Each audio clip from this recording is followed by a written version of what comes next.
हनुमान् श्रीपदो वायुपुत्रो रुद्रो नघोजरः अमृत्यवीरवीरश्च ग्रामवासो जनाश्रयः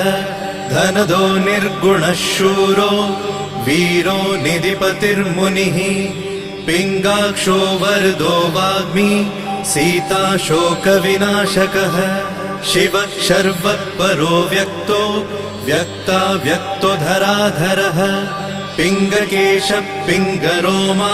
श्रुतिगम्यः सनातनः अनादिर्भगवान् देवो विश्वहेतुर्जनाश्रयः आरोग्यकर्ता विश्वेशो विश्वनाथो हरीश्वरः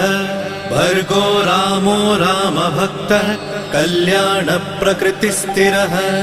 विश्वम्भरो विश्वमूर्तिर्